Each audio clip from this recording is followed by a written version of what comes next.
ایک مرتبہ اللہ کے نبی صلی اللہ علیہ وسلم کے گھر کے باہر دو صحابی کا جھگڑا ہو رہا تھا. اتنے زور سے آوازیں آئیں کہ اللہ کے نبی صلی اللہ علیہ وسلم گھر میں رہتے ہوئے آوازیں سن لیتے ہیں. باہر آتے ہیں تو دیکھتے ہیں کہ ایک صحابی خوب غصے میں، ان کا چہرہ سرخ ہے اور زور زور سے بول رہے ہیں. تو اللہ کے نبی صلی اللہ علیہ وسلم نے فرمایا مجھے ایک ایسا کلمہ معلوم ہے، اگر یہ بول دیں گے تو ان کا غصہ ٹھنڈا ہو جائے گا. کیا ہے؟ اعوذ باللہ من الشیطان الرجیم. لہٰذا جب غصہ آئے تو سب سے پہلے اعوذ باللہ من الشیطان الرجیم بولنا ہے تاکہ ہمارے غصہ ٹھنڈا ہو جائے.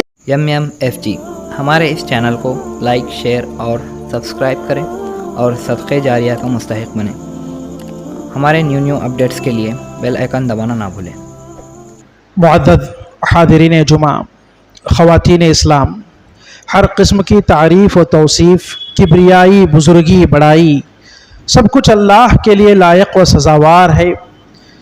جس رب کائنات نے ہمیں اچھے اخلاق سکھانے کی خاطر، برے اخلاق سے بچانے کی خاطر اللہ کے نبی صلی اللہ علیہ وسلم کو اس دنیا میں مبعوث فرمایا.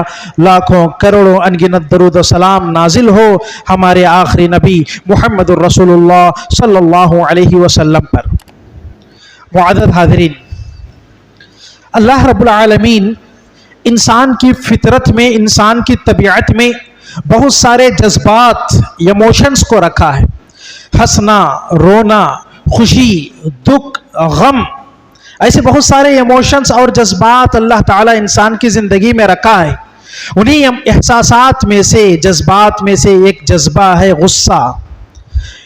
فطری طور پر ہر انسان کو غصہ آتا ہے. فطری طور پر ہر انسان کسی نہ کسی موڑ پہ، کسی نہ کسی وجہ سے، کسی نہ کسی حالت پہ غصہ ہوتا ہے، اس کو غصہ آتا ہے. یہ انسان کی فطرت ہے. امام شافعی رحمہ اللہ نے کہا من استغضب فلم یغضب فہو حمار. اگر کسی کو غصہ دلایا جائے پھر بھی اس کو غصہ نہ آئے وہ گدھا ہے. ہر انسان کو غصہ آتا ہے. اللہ کے نبی صلی اللہ علیہ وسلم خود اپنے بارے میں کہتے ہیں انما انا بشر اغضب کما یغضب البشر. اے لوگو، میں بھی انسان ہوں، جیسے عام لوگوں کو غصہ آتا ہے ویسے مجھے بھی غصہ آتا ہے. انبیاء بھی غصہ کرتے تھے، یہ انسان کی فطرت ہے. لیکن غصے کا اظہار کرنا، بیجا غصہ کرنا، ضرورت سے زیادہ غصہ کرنا، بے موقع غصہ کرنا، یہ اچھی چیز نہیں ہے. اس کے بہت سارے نقصانات ہیں. معزز حاضرین، آخر انسان کو غصہ کیوں آتا ہے؟ غصے کی وجہ کیا ہے؟ اس کے بہت سارے اسباب ہیں. کچھ کو میں آپ کے سامنے ذکر کروں گا. سب سے پہلا سبب ہے غصہ شیطان کی طرف سے آتا ہے. اللہ تعالیٰ نے فرمایا ان الشیطان ینزغ بینہم. شیطان آپس میں کینہ، بغض اور حسد لوگوں کے درمیان پیدا کرتا ہے. لوگوں کو غصہ دلاتا ہے، ان کے درمیان جھگڑے کا ماحول پیدا کرتا ہے. ایک دوسرے سے نفرت کرنے، ایک دوسرے کے خلاف بغض اور حسد کا ماحول پیدا کرنے کا کام یہ شیطان کا ہے. لہٰذا شیطان کی طرف سے غصہ آتا ہے. کیونکہ اللہ کے نبی صلی اللہ علیہ وسلم نے شیطان کے بارے میں کہا ان الشیطان یجری من الانسان مجری الدم. انسان کے نسوں میں، انسان کے رگوں میں جس طرح خون دوڑتا ہے ویسے ہی شیطان ہمارے رگوں میں، نسوں میں دوڑتا ہے اور دوڑ کر ہمارے خون میں وہ رہتا ہے. ہماری ہر چیز کو وہ جانتا ہے. ضرورت پڑنے پہ ہم کو اکساتا ہے، دوسروں کے خلاف ابھارتا ہے اور غصہ دلاتا ہے، لڑائی کا ماحول پیدا کرتا ہے. یہ شیطان کا کام ہے. کیونکہ شیطان ہمارا ہمیشہ کا دشمن ہے.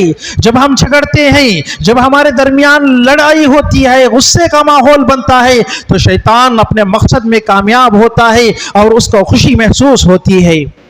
معزز حاضرین، اللہ کے نبی صلی اللہ علیہ وسلم نے ایک حدیث میں فرمایا ان الغضب من الشیطان وان الشیطان خلق من النار. یقیناً یہ غصہ شیطان کی طرف سے آتا ہے اور شیطان کو اللہ تعالیٰ نے آگ سے پیدا کیا ہے. وَإِنَّمَا تُطْفَأُ النَّارُ بِالْمَاءِ. اور آگ کو پانی سے بجھایا جاتا ہے. لہٰذا جب تم میں سے کسی کو غصہ آئے فَلْيَتَوَضَّأْ. اس کو چاہیے کہ وہ وضو کرے.